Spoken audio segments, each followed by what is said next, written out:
नमस्कार दोस्तों, advocate unplugged में आपका स्वागत है। गाइज, आज हम बात करेंगे कि कोई भी लड़की अगर शादी कर कर आती है तो उसका अपनी ससुराल में जिस मकान में वह शादी कर कर आती है उसमें उसके क्या राइट्स होते हैं। गाइज, आपको पता है कि आजकल शादी के बाद फैमिलीज़ में नहीं बनती है, जनरली लड़की और लड़के में नहीं बनती है, या लड़की की अपने ससुराल वालों से नहीं बनती है, या उसको वहाँ पर परेशान किया जाता है। तो उसकी जिस घर में वह शादी कर कर आई है उसके क्या राइट्स होते हैं, आज हम यही डिस्कस करेंगे। तो इसको डिस्कस करने के लिए सबसे पहले कुछ प्रोविजंस हैं the protection of women from domestic violence act 2005 के, उनको हम देख लेते हैं, समझ लेते हैं। फिर हम देखेंगे कि आजकल क्या लॉ है, कोर्ट ने क्या कहा है, और अगर जो औरत वहाँ पे उस मकान में जिसमें वह शादी होकर आई है उसके क्या राइट्स हैं या नहीं है। तो इसको समझने के लिए जो पहले प्रोविजंस हैं हम उनको देख लेते हैं। तो गाइस, सेक्शन 2 जो है डेफिनेशन क्लॉज में सबसे पहले बात करता है सेक्शन 2A एग्रीड पर्सन, यानी कि पर्सन जो कि एग्रीड है, मीन्स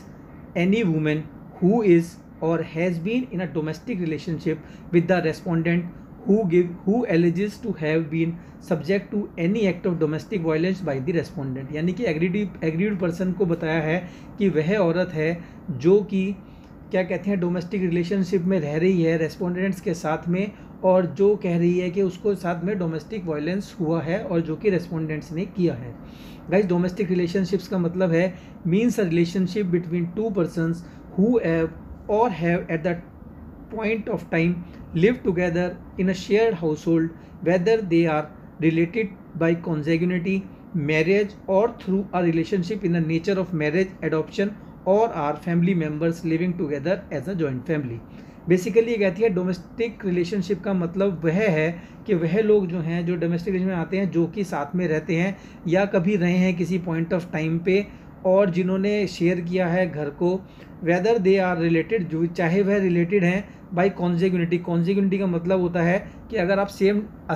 एंसेस्टर से डिसेंड करते हैं, यानी कि आपका जो कॉमन एंसेस्टर है, या मैरिज से, या कोई ऐसा रिलेशनशिप है जो कि मैरिज के तरीके का है, एडॉप्शन, या family member living together as a joint family, यानी कि फैमिली मेम्बर्स जो एक साथ एज अ जॉइंट फैमिली में रहते हैं। तो बेसिकली डोमेस्टिक रिलेशनशिप को जो है इस तरीके से बताया है एक्ट में, यह सेक्शन 2F में दिया हुआ है। गाइस, अब हम बात करते हैं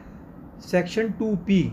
जो कि बात करता है, सेक्शन 2Q के बारे में बात करते हैं, जो कि बात करता है रेस्पोंडेंट के बारे में। गाइस, रेस्पोंडेंट का मतलब है means any adult male person who is or has been in the domestic relationship with the aggrieved person and against whom the aggrieved person has sought any relief under this act। Basically guys, इसमें कहा है कि respondent का मतलब है कोई भी adult person. Guys, ये जो एडल्ट पर्सन जो है इसको स्ट्रक डाउन कर दिया था सुप्रीम कोर्ट ने। जजमेंट थी Hiralal P Harsoria and others versus Kusum Narottam Das Harsoria and others, ये 2016 की जजमेंट थी। इसमें सुप्रीम कोर्ट ने एडल्ट मेल हटा के अब पर्सन कर दिया था, यानी कि अब जो है रेस्पोंडेंट में कोई मेल भी हो सकता है या कोई फीमेल भी हो सकती है जो कि डोमेस्टिक रिलेशनशिप में है एग्रीड पर्सन के साथ, और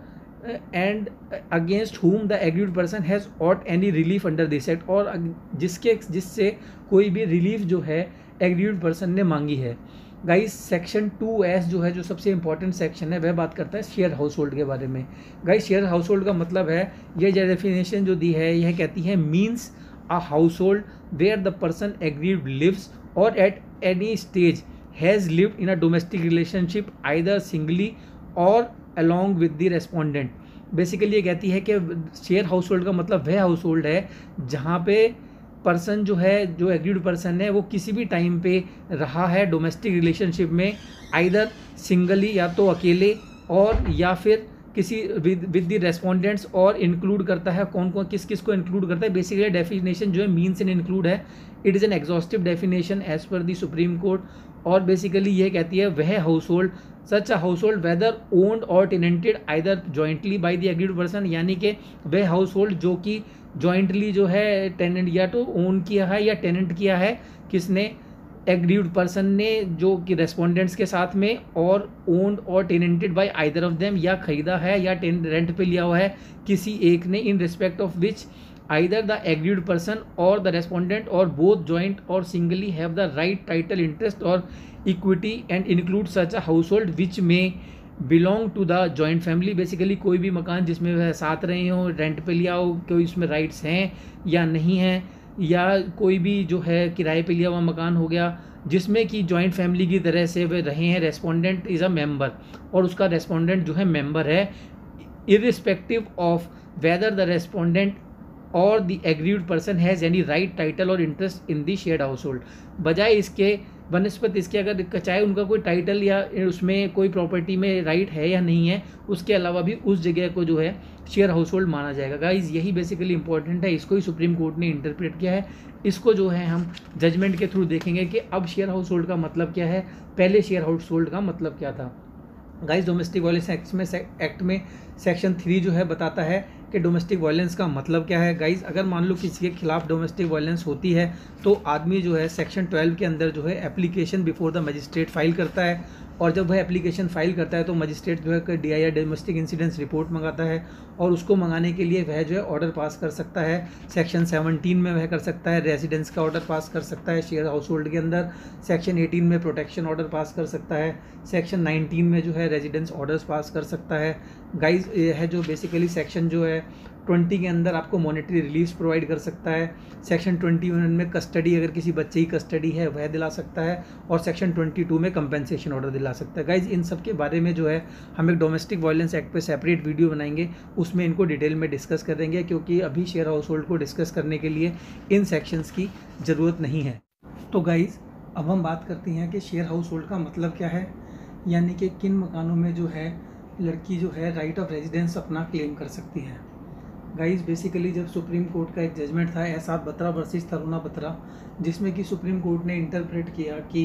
कोई भी मकान जो कि हस्बैंड ने ख़रीदा हो या हस्बैंड ने रेंट पे लिया हो या हस्बैंड का उसमें राइट हो किसी भी तरीके का, केवल उन्हीं मकानों में जो है राइट ऑफ रेजिडेंस जो है औरत जो है या लेडी जो है क्लेम कर सकती है, और किसी हाउस में नहीं कर सकती। यानी कि कोई भी हाउस जो है अगर फैमिली को बिलोंग करता है या जैसे फादर की एक्सक्लूसिव प्रॉपर्टी है या मदर की है, तो उसमें राइट ऑफ रेजिडेंस जो है लेडी क्लेम नहीं कर सकती। कोर्ट ने इंटरप्रेट किया when the person aggrieved lives at any stage has lived in domestic relationship को इस प्रकार से इंटरप्रेट किया कि अगर मान लो इस बात को हम इंटरप्रिटेशन को लिबरल इंटरप्रिटेशन देंगे तो इसका मतलब तो ये हो जाएगा कि जहाँ भी लड़की रही हो, यानी कि अगर कभी रिश्तेदारों के यहाँ रहने गई हो तो वह भी जो है शेयर हाउस होल्ड हो जाएगा, या कभी कहीं किराए पे रह रहे थे तो वह भी शेयर हाउस होल्ड हो जाएगा, या कहीं घूमने गए तो वह भी शेयर हाउस होल्ड हो जाएगा। तो कोर्ट ने इस बात को कंसिडर करते हुए सिर्फ यही कहा कि कोई भी मकान जिसके अंदर जो है लेडी के हस्बैंड की कोई राइट है, उसी मकान में जो है राइट टू रेजिडेंस क्लेम कर सकती है,